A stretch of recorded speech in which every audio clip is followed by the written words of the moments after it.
નમસ્કાર. નમસ્કાર. શું નામ બા તમારું? મંગળાબેન. મંગળાબેન. હા. કયું ગામ? સેમરાડા. સિમરાડા, જુનાગઢ. હા. ઓકે. તો બા તમારી ઉંમર કેટલી? 72 વર્ષ. 72 વર્ષ. હા. તમને શું તકલીફ હતી બા? મને બહુ ગોઠણ દુખતા હતા.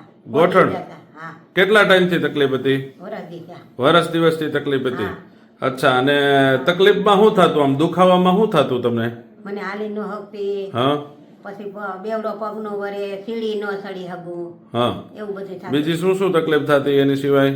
બેવડો પગ નો વરે, બેહી નો ઉભડક. મતલબ કે તમે ચાલો કે સીડી ચડો, પલાઠી વાળો, ક્યાંક બેસવાનું થયું હોય, ઘરકામ કરવાનું થયું હોય તો તમને શરીરમાં તકલીફ થતી, હા. બહુ દુખાવો થતો. આ બહુ જ હા હા. એવો લગભગ કેટલા સમયથી પ્રોબ્લેમ હતો? વરસ દીધા. વર્ષ દિવસથી તકલીફ હતી. હા. વધારે તમને વર્ષ દિવસથી તકલીફ હતી, બરાબર ને? હા. તો તમે બતાવ્યું હતું ડોક્ટરને? હા. તો ડોક્ટરનું કહેવાનું શું હતું? એ કે ઓપરેશન કરાવો હા. અને ખાટું ખાતા ને એવું બધું. ઓપરેશન તમારે કરાવવાનું કીધું છે? હા. હા. ઓપરેશન છેલ્લો રસ્તો ઓપરેશન જ હતો, ઓપરેશન સિવાય સારું નહીં થાય એવું કીધું, બરાબર ને? હા. તો તમે ઓપરેશન કરાવ્યું બા? નહીં. નથી કરાવ્યું? નહીં. તો અત્યારે તો તમને સારું છે, તો થયું છે નથી સારું બા? દવાઈ હતી. દવાએથી? હા. કઈ દવા લીધી હતી? આ સુરત ની લીધી હતી. સુરતની? હા. તો જરાક અમને બતાવો તો કઈ દવા તમે લીધેલી છે? આ સિંહ. એક મિનિટ હો. હા.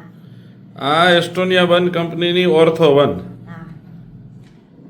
પછી આ છે એસ્ટોનિયા, એક મિનિટ, એસ્ટોનિયા વન કંપનીની જોઈન્ટ ફ્લેક્સર. હા. અને આ છે એસ્ટોનિયા વન કંપનીની KLMGD. ઓકે. આ ત્રણ દવાનો કોર્સ બાદ તમે કેટલા સમયનો કર્યો? 1 મહિનો. 1 મહિનો. હા. અને અત્યારે કોઈ તકલીફ છે? નહીં. આ જ્યારે તમે 1 મહિનો લીધી ત્યારે શરીરમાં કઈ તકલીફ થઈ હતી? નહીં, કાંઈ નહીં. તો અત્યારે જે તમે આગળ કહેતા હતા જે કામ નહોતું થતું એ બધા કામ થાય છે? બધું કામ થાય. ઓકે. તો આ દવા લેવાથી તમે ખુશ છો? હા. લોકોને શું સંદેશો દેવા માંગો છો? કે આ દવાઈથી સારું થઈ જાય. મતલબ કે આ તમારો આત્મવિશ્વાસ બોલે છે. હા. મતલબ કે તમે જે વસ્તુ કીધી કે ભાઈ મને તમે આટલી બધી તકલીફ હતી અને ઈ આજે સંપૂર્ણપણે તમે સારું થઈ ગયા એટલે તમે ખુશ છો. હા. તો ઇન્ટરવ્યુ આપવા બદલ તમારો ખૂબ ખૂબ ધન્યવાદ.